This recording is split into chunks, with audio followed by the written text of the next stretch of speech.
उड़ेला कूदी कूदी पनिया के पीछे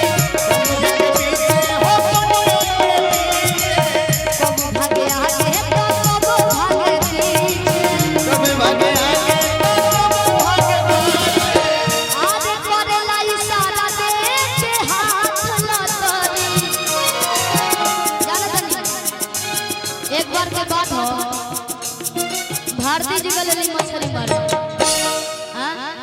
आरती जी गई हां कहां गई रली मछली मारे इ नदी में गले मछली मारे ऐसे मारे। अच्छा जिया जी आप नदी का मछली खाते हैं कि तालाब का नाला का इ नाला का मछली खाते हैं और नाला में मछली मारते हैं। चौड़ा नाला कि पतला नाला देखिए भाई साहब हम तो देहात के हैं मेरे उधर सिर्फ नाला ही नाला है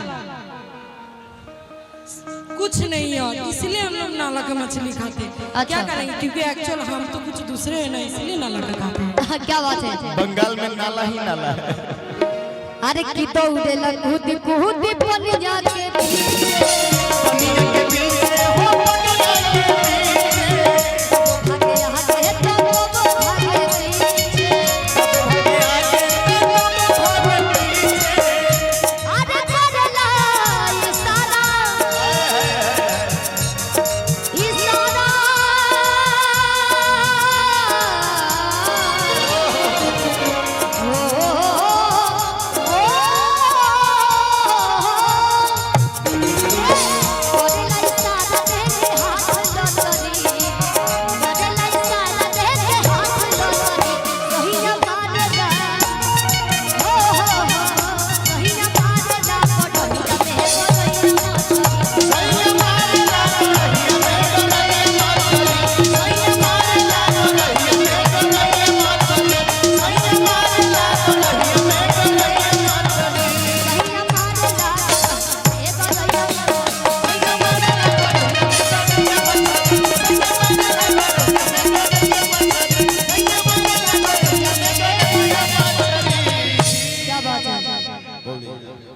हेलो एक